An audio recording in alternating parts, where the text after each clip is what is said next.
Good morning and good afternoon, everyone. Thank you for joining us today. My name is Jennifer Kraus. I'm the Chief Scientific Officer here at Source Intelligence. I'd like to welcome all of you to our webinar today entitled How to Comply with Human Rights Regulations at Scale. Before we get started, I have a couple of housekeeping items that I wanted to go through with you. If you have questions, please type those questions in the GoToWebinar control panel under the questions section. We will be answering live questions at the end of the event. I'm going to try very hard to leave some time at the end so we can get to your questions. You will have access to some webinar resources. Slides will be emailed to all registrants, as well as a recording of the event. If you have any additional questions, if for some reason we're not able to get to your question or you think of something after, feel free to reach out to us at the email on the slide, marketing@sourceintelligence.com. So the plan for today, our agenda, I will introduce our wonderful panelists, and then we will get into a discussion. It'll be an introduction to human rights and what we mean when we talk about human rights. We will then discuss human rights due diligence and a process for human rights due diligence. And then we will get into a demonstration of the Source Intelligence Human Rights Assessment Solution. And as I mentioned a moment ago, we'll leave some time at the end to answer your question. So again, feel free as we're going through, if you've got questions, submit those on the control panel, and that way we can start lining them up and making sure that we get to them. Okay, so let me, without any further ado, introduce our panelists today. We have Jackie Matarang, who is joining us this morning. Hi, Jackie. Jackie is the Director of Product and Regulatory Compliance at Source Intelligence. She has worked in various worldwide firms within the electronics industry for manufacturing, environmental health and safety, and supply chain. Jackie is a certified Responsible Business Alliance validated assessment program auditor and trainer. She has performed on-site assessments of both human rights and social responsibility aspects, as well as environmental health and safety procedures. Jackie has acted as a consultant to suppliers to improve living and work conditions for workers in major factories, assisting suppliers in creating more robust policies and implementing processes to ensure the protection of human rights. Jackie obtained her bachelor's degree in chemistry with the American Chemical Society accreditation from the University of Portland. So welcome, Jackie. Thanks for joining us. We also have Erin Mason with us. Hi, Erin. Erin is the Director of Sales, Engineering, and Enablement here at Source Intelligence. She's been with the company for over 8 years. During her tenure, she has served in many different positions within the organization, as I just mentioned, currently serves as Director of Sales Enablement and Engineering. Erin has managed several $1 million worth of ESG and environmental compliance program for businesses around the world, and she has worked with senior leaders of multiple Global 2000 companies to develop scalable compliance solutions.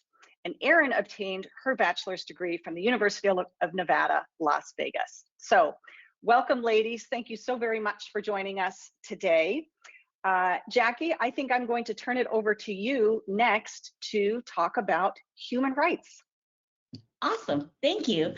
Hi, everyone. Thank you for joining us to discuss the regulatory landscape and drivers for human rights as well as our solutions. So investors and governments are placing more responsibility on businesses now to be better environmental stewards and foster social justice. So for businesses to thrive in this economy, they must prove that their products and services are made and performed in the most socially responsible manner.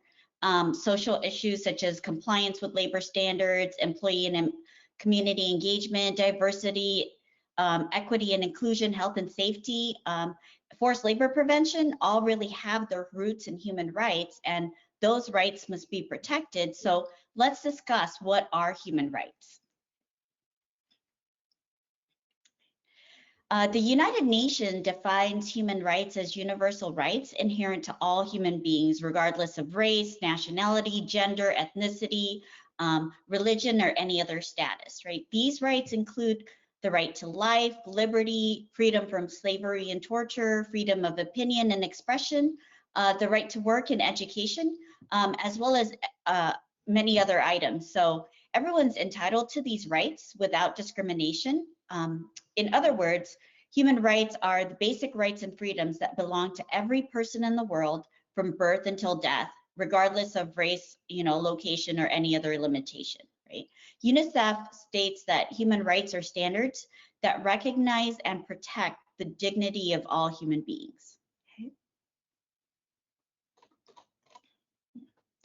Unfortunately, human rights are being violated all over the world. These violations are manifested in modern slavery, human trafficking, debt bondage, sexual exploitation, child labor, and forced labor. In fact, according to the International Labor Organization, in 2016 alone, there were nearly 41 million people in modern slavery, a quarter of which were children, and 25 million were subjected to forced labor. So these abuses are really prevalent in all countries, and they're not just limited to third world areas.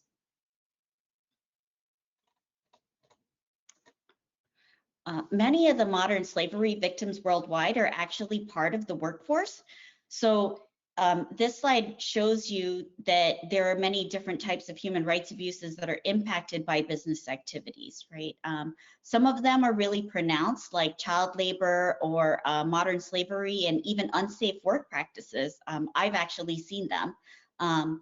Others, like discrimination, unfair wages, and privacy right abuses, which also includes like holding immigration documentation, are less obvious. Regardless, all of these pose a threat to the protection of human rights and are common practices in many areas of the world.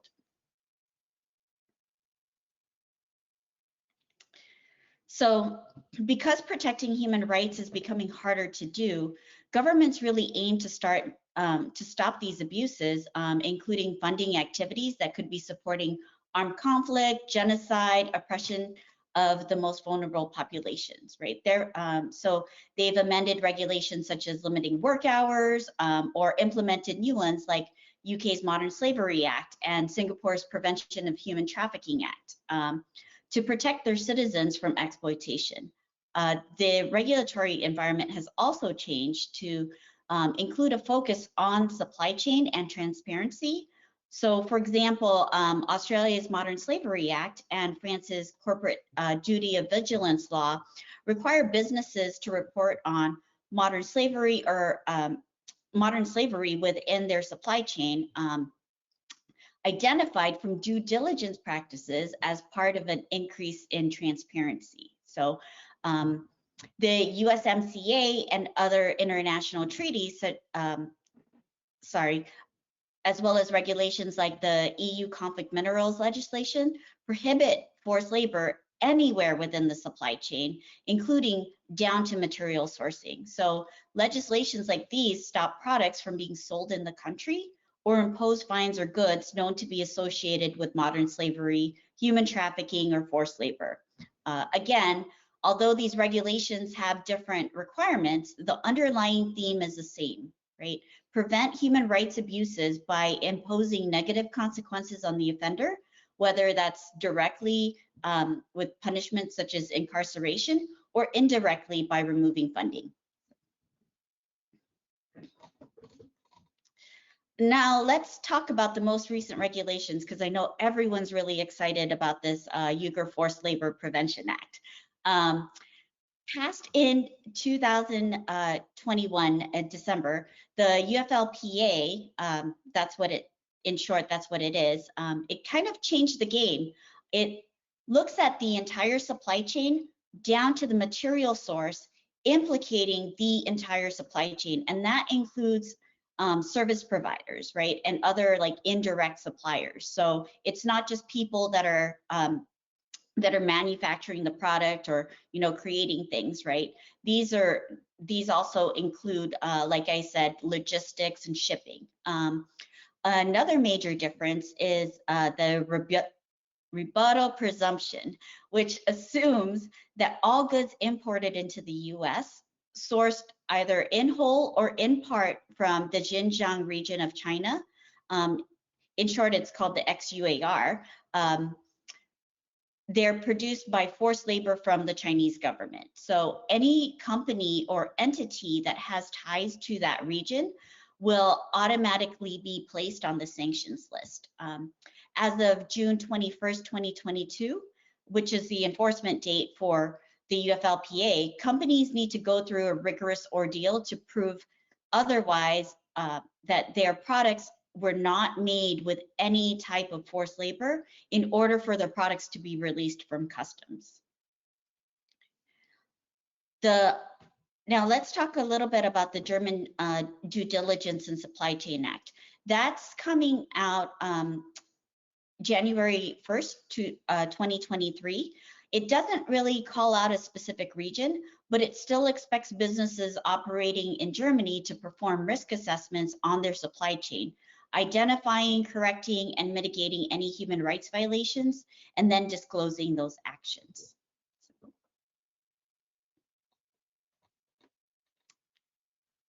What does this really mean for businesses then?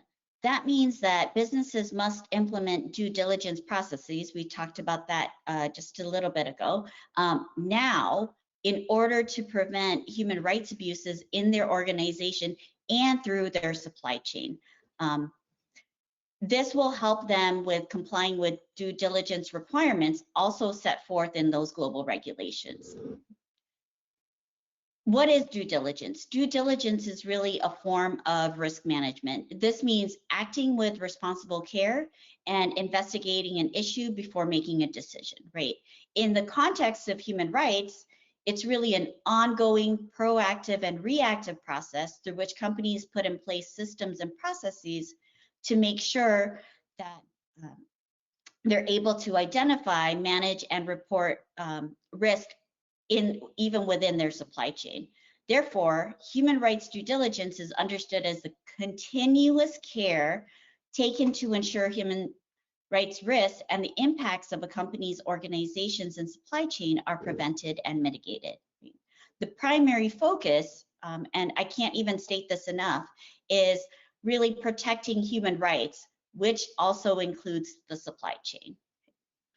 On the right, you'll see the Organization for Economic Cooperation and Development, or OECD, created. It's an organization that shapes policies to foster prosperity, equality, opportunity, and well-being.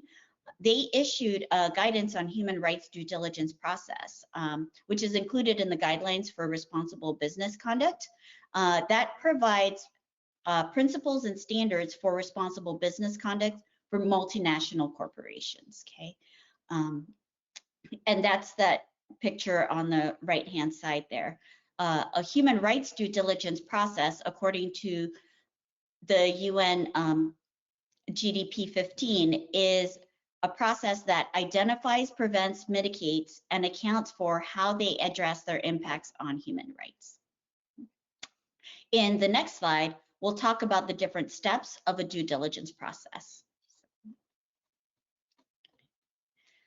Establishing a due diligence process for human rights begins with developing a policy statement, right, for your environmental and human rights strategy and embedding that into your operations. This also includes extending that kind of code of conduct to your supply chain. Then it goes into assessing your risk. You assess your risk by identifying your supply chain all the way down to the material source, and then creating a plan to address the highest risk.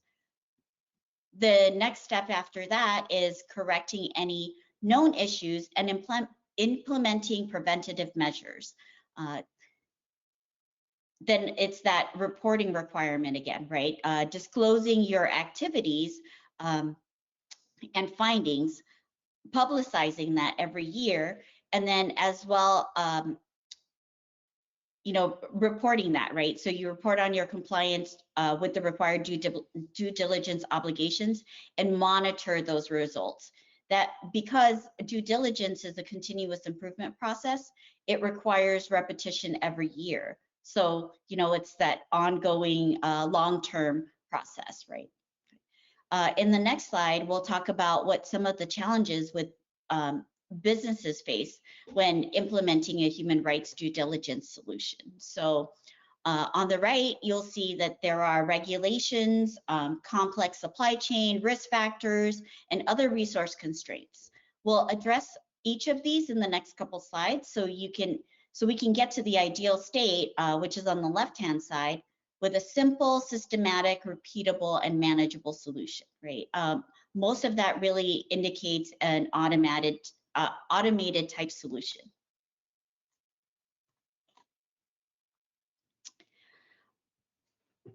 With the regulations, there are so many, right? The regulations are actually expanding exponentially, and they span a wide range of requirements. So labor laws dictate like minimum wage requirements, work hours, employing persons under 18, and they can include equality and non-discrimination clauses as well. Other regulations are global and state consequences for violating treaties or human rights. Still others push for transparency and due diligence. So how do you know the requirements for each and which will impact you directly or indirectly, right? What other requirements and expectations, like from your stakeholders, that you should be considering? And how do you keep up with all of the changes?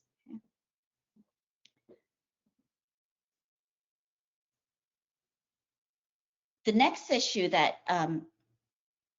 businesses face is that regulations require the evaluation of the entire supply chain. So going down to the origin of every part, right? Because their products can be stopped at the border, if there was a known offender of human rights somewhere in the supply chain for their product, you really need to know who's in your supply chain, right?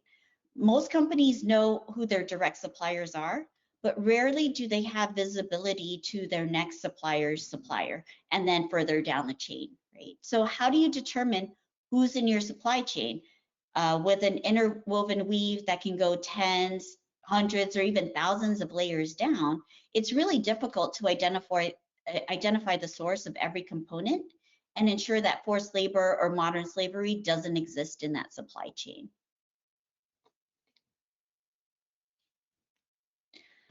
The third thing to consider is risk factors, right? How do you perform the risk evaluation? What will you use to determine which suppliers are higher risk for human rights violations? What information will help you best identify these risk factors? And then there's the data collection. How do you collect the data to analyze the risk, right? How do you contact suppliers to get that information, especially when they're further down the supply chain, right? Do you audit everyone at once?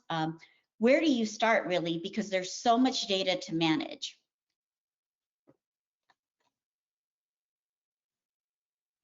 And because of all of that, you have resource constraints, right? So you really need to evaluate what resources do you have and what resources do you need to effectively implement a human rights due diligence program, right? Do you have in-house expertise?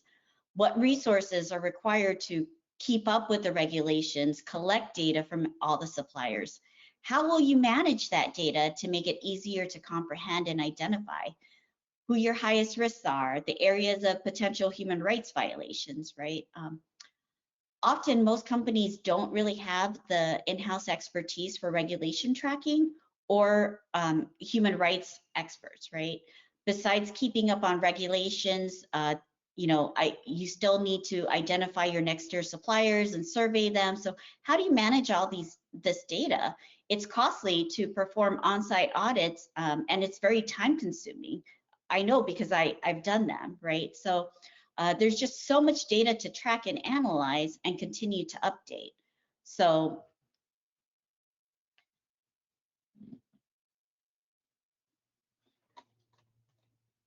So those were all the challenges that most businesses face. But despite all these challenges, we still need to consider what's the risk with not implementing a human rights due diligence management process now, right?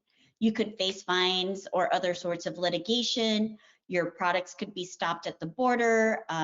You need to really go through a laborious process to prove that any forced labor, human trafficking, or modern slavery wasn't used at any point in the manufacturing and distribution processes, right?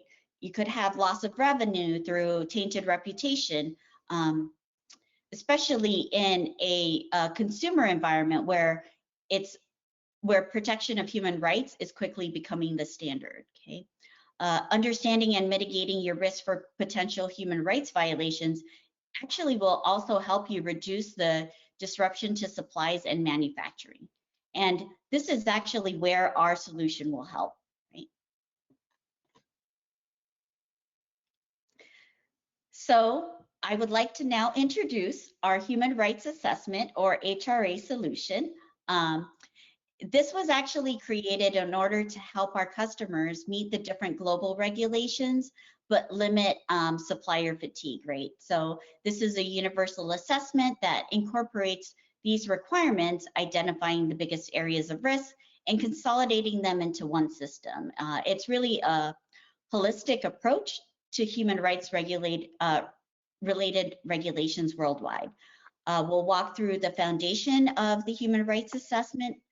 We'll also discuss its features and how they help with due diligence management system, as well as any other benefits.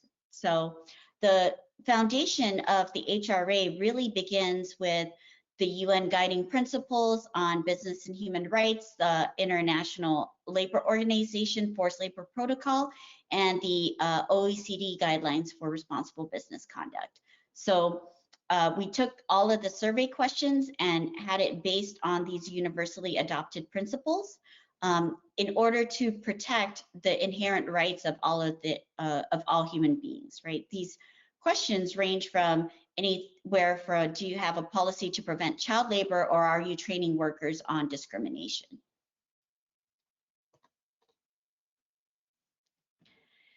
Because Source Intelligence has experts in human rights, we understand the regulations, and we also keep up with the ever-evolving requirements at a global scale.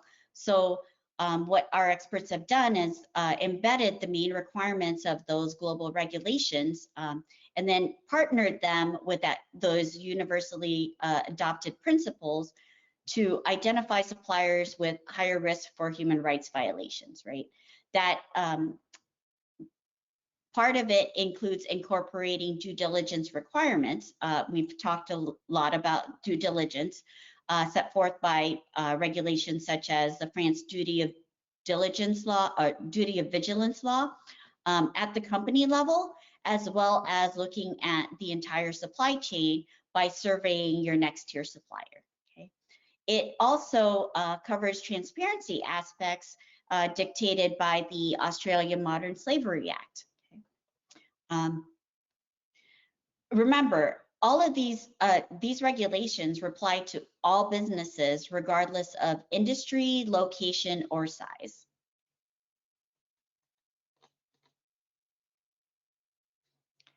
So, we've been talking a lot about due diligence, right? So some of the due diligence features, and I feel like I need to repeat this, but some of those due diligence features is looking at your suppliers, right? We survey your suppliers by checking your operations and policies, also collecting that supporting documentation, because, you could say, yes, I don't have, yes, I prohibit child labor, but if you don't have a policy in place, how do you, and you're not able to prove that, how can you really ensure that, you prevent child labor in your supply chain, right?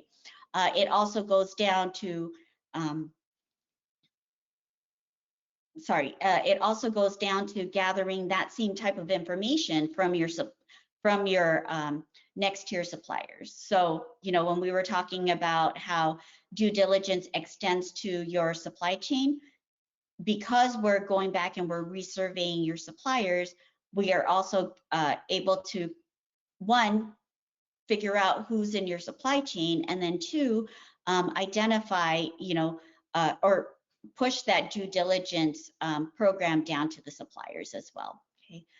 We track risk, looking at both policies and practices, as well as supplier locations. So for example, the UFLPA calls out the Xinjiang region, and when Erin's doing her demonstration, I want you guys to actually look at the features. You'll see the features highlighted where it actually displays the Xinjiang region. Okay. The other thing that's really important to remember is that due diligence requires year-over-year improvement. So because this is a standardized assessment as part of due diligence, right, you're able to go back through and resurvey your suppliers to verify that the corrective action measures you put in place is working.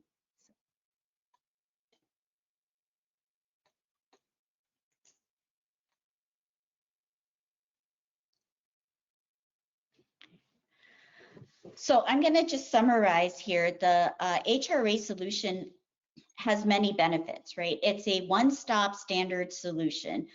It's really simple. There's about like 22 questions in there, but it's flexible enough that you can use it across all different industries, right? Whether you're in the electronics industry or the apparel industry, or even a services supplier, right? So logistics suppliers can actually fill this out, right?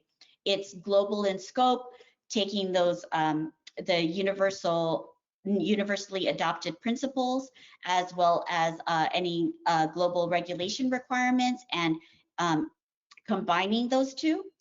And it highlights risks within the supplier's policies and practices, as well as supplier locations. So, and it also looks at your supply chain, right? So it traces your supply chain all the way down. This is really important because a lot of solutions out there either look at one or the other. So some of them just look at policies and practices, others look at specifically supplier locations, and others look at just supply chain tracing. But the HRA actually combines all of these into one. So, and we also collect supporting documentation, right? So.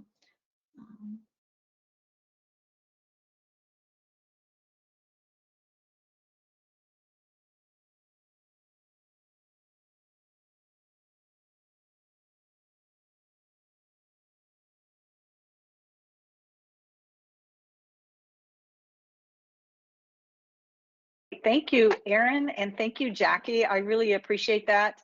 I, in listening to both of you ladies, I thought I'd like to share just some final thoughts maybe with you all, with the audience, and then move on to some questions which have been rolling in. My guess is, and based on looking at the questions that are coming in, I think one of the questions that's going through our audience's mind is whether they truly understand the potential risk and uncertainty associated with human rights violations in their supply chain.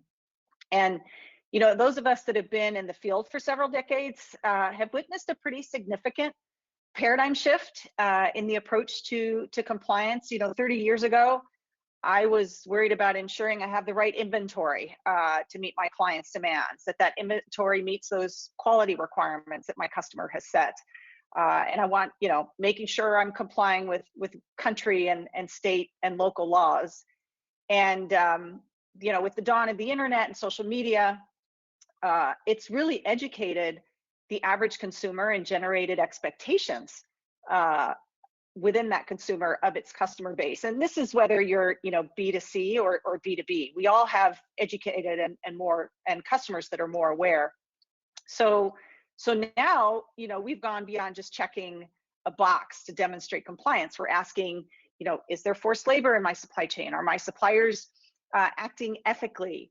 What's the life cycle of my product and the potential risk associated with that life cycle based on the use of the product and the hazardous components or ingredients? And as Jackie just explained, these issues are now being regulated. So what do? We've got to turn to technology. The fact is that technology enables sustainable compliance, not just one and done. It's repeatable, it's auditable, it's scalable.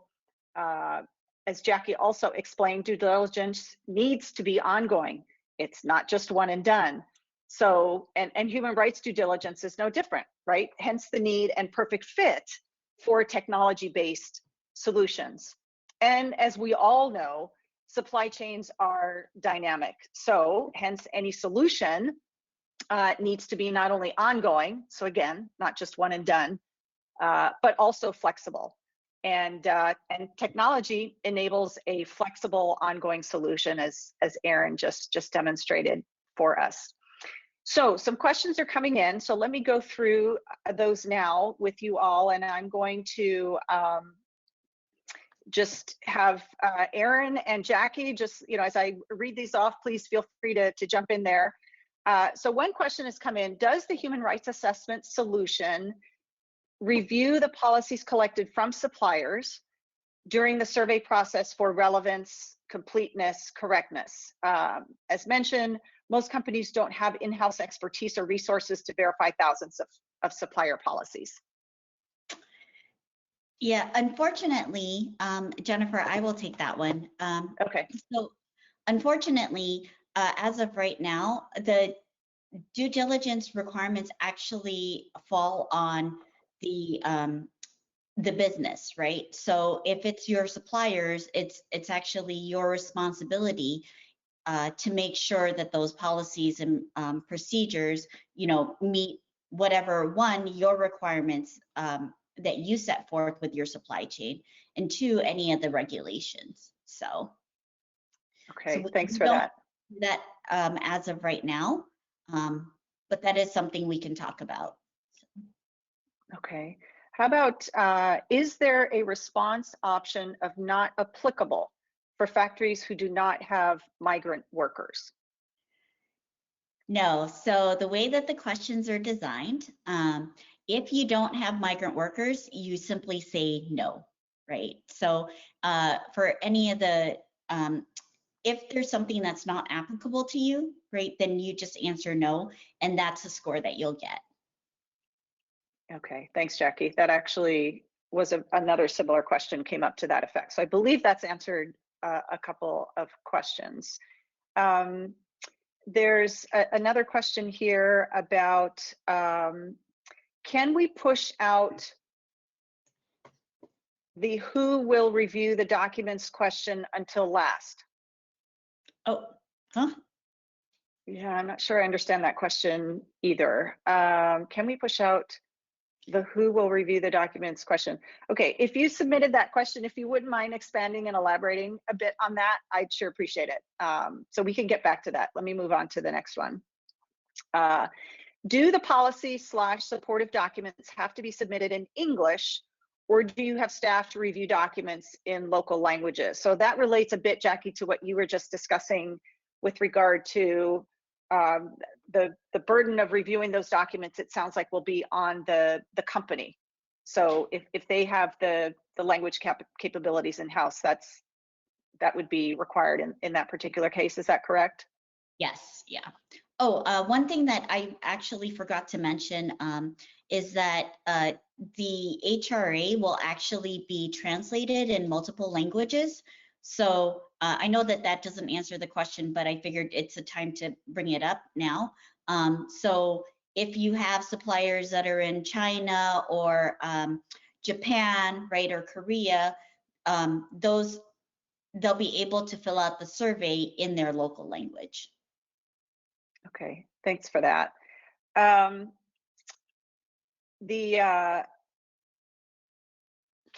factories/suppliers complete a follow-up assessment once they have remediated areas of concern, i.e. updated policies, et cetera? Yes. I like that question. That's the whole point, right? For continuous improvement. Yes.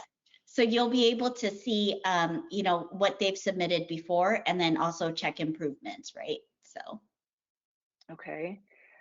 This next question, hi, hello. What sources are used by Source Intelligence to determine the human rights risks of every countries? Ah, what a great question. This is actually one of my favorite questions. So there was a lot of thought that was put into this. So we collected data from the, I already forget what it's called now, but it's the tier list that the US has. Depending on your company policy, or the country policies, right? If they don't have any policies that protect their citizens, then they get a little bit of a higher score, right? If they're in a location that's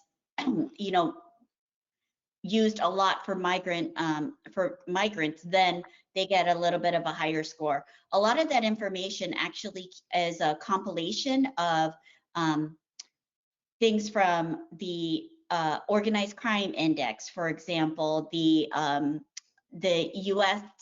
Trafficking in Persons Report, the UN Trafficking in Persons Report, the HIIK, right? So we took Cities at Risk Index. So we took a lot of that information and put that together in order to create the regional alerts that Erin was showing, where it shows either Istanbul or India or Xinjiang. And we also use that information to put together the country scores. Thanks for that, Jackie. How about, let's see, is there a specific section or focus on checking if the maritime supply chain providers for commodity policies? So let me try to commodity house. Sorry, yeah. Let me try to take a stab at that. Maritime policies. Sure. Yeah. So basically, the HRA was created in order to look at all industries, right? So they can answer these questions regardless if they're, if they need to comply with the Maritime Labor Protocol, or they're, picking cotton, right? For example, right? So it doesn't matter actually the industry. The HRA survey can still be filled out by any of those industries, and it incorporates a lot of the requirements, because a lot of those requirements overlap. So it incorporates a lot of those requirements. Okay. Does it include any aspect of sanctions? What a great question. So the HRA in this phase, right, we call it the first phase. In the first phase, it doesn't have it right now. It does have a little bit of that built into the country score, but the next rollout, which is really exciting, will actually look at company names. So that's where that sanctions list is really important, right? The UFLPA actually on June 21st will also start naming companies, and if you have ties to any of those companies, or your supply chain does, then your products will be stopped at the border, which is why that enhancement that's coming out really soon is a really important feature. So okay.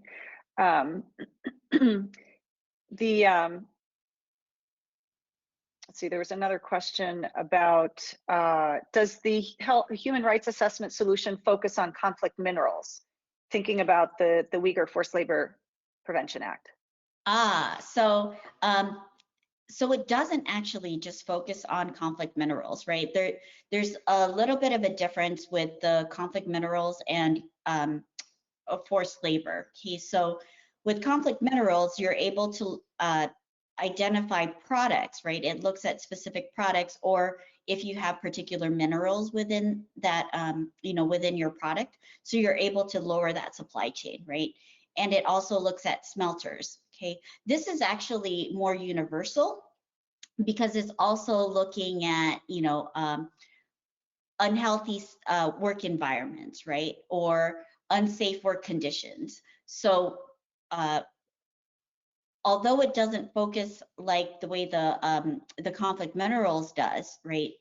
And this also looks at your entire supply chain, right? So it includes those services providers. Okay. They're two very different items. Yeah, that makes sense. How about, I think you both touched on this earlier, but the question is, how far down the supply chain does the assessment go? Just to tier 2?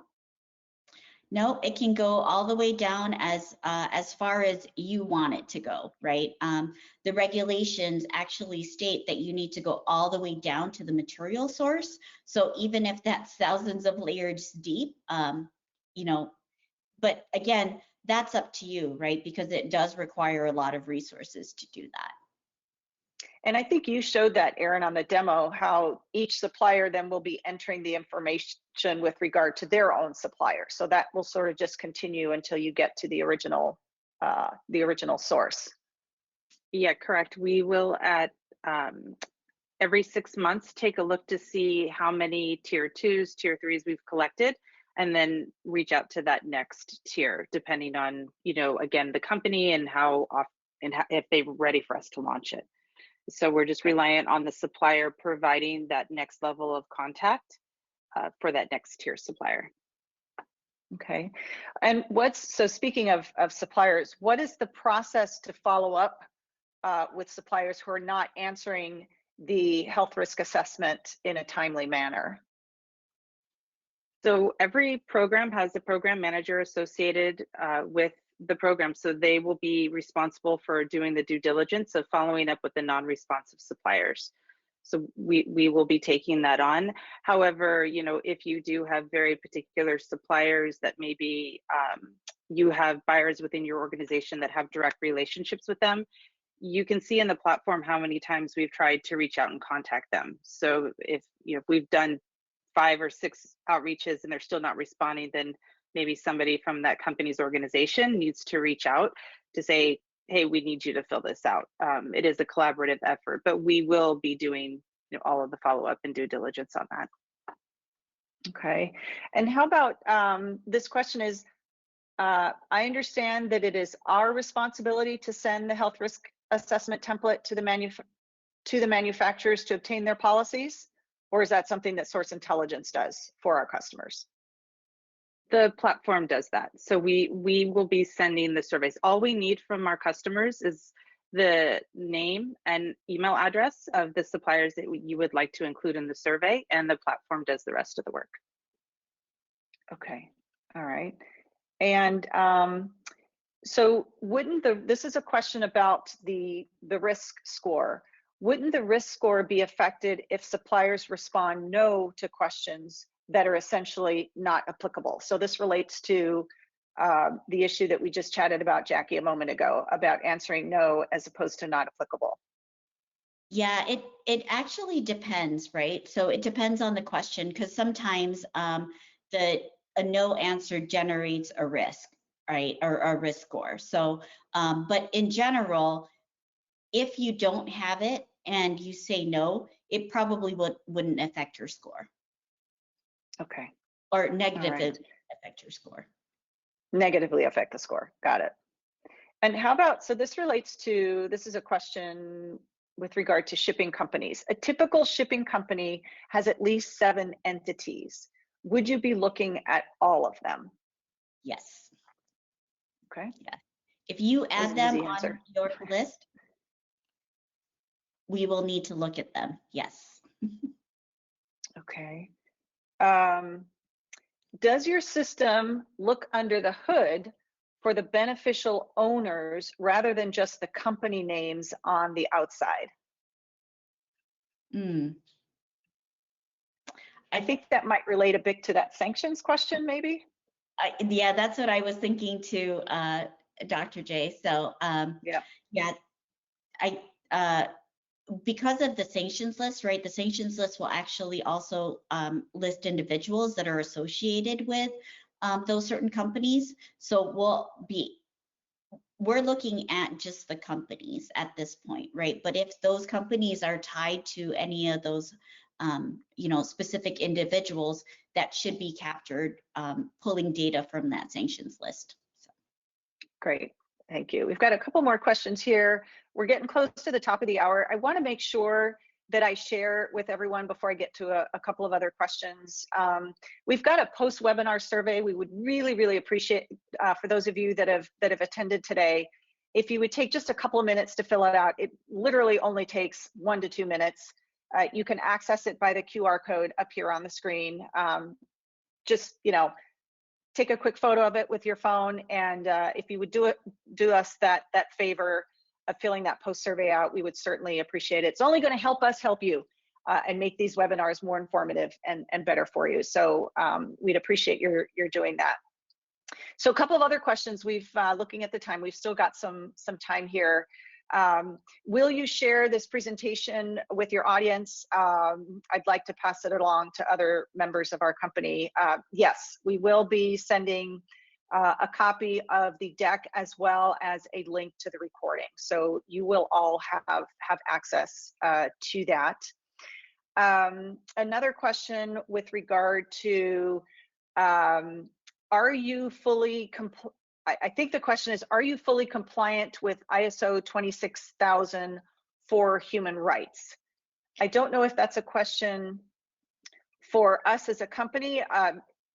Source Intelligence is not ISO 26000 compliant, but does the health risk assessment address ISO 26000 requirements? Jackie's Yes. already nodding her head.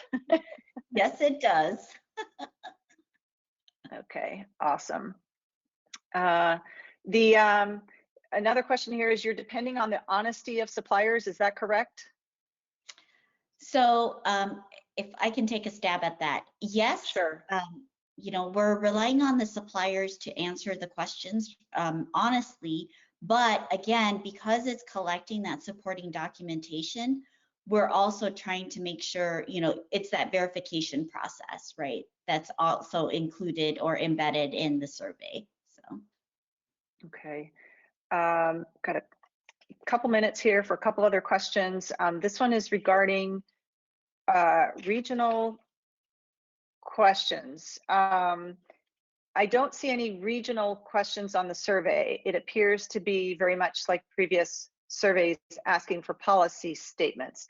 Will this health risk assessment satisfy customs due diligence requirements when they are finally published? I think that probably relates again to the U.S. forced labor, the Uyghur Forced Labor Prevention Act.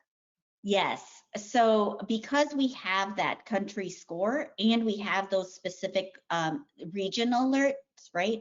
It actually is incorporated into the survey itself already. So you'll be able to look at your analysis page and see, oh, I have a supplier that's actually operating out of Xinjiang, China, right? So it captures that. It also captures like the DRC, for example, right? So even if that's not part of the UFLPA, it does still cover the U.S. Tariff Act of 1930. So. Okay. One last question. It says, this may be a dumb question. No questions are too dumb, so thank you. But is there a minimum source that each company must be above, or a minimum score that each company must be above? So the way that the survey works is that each question has a score, right? And we've placed those scores in different buckets, risk buckets. So depending on your score, you could fall into a low, moderate, or high risk category. Okay, awesome. And one last question, I think here, and that is, we provide the supplier name and email addresses. Is the system also able to identify situations where multiple companies share the same supplier? If so, what is the unique identifier used to do the matching? You got 30 seconds. So this is where the program managers come in, right? They're going to be able to help weed through a lot of the duplication. So hopefully that helps answer the question very quickly. Perfect. Yeah, no, I appreciate that. Thank you again so much, Jackie. Thank you, Erin. I'm going to put that QR code up on the screen again. Thank you, everybody, for participating and attending today. If we didn't get a chance, we got just about to every question, but if you've got additional questions that you would like answered, please feel free to reach out to us, marketing@sourceintelligence.com. I will let everyone get back to their busy days. Thank you again, everyone, for attending, and I look forward to seeing you at our next webinar. Take care and have a great rest of your week. Bye now.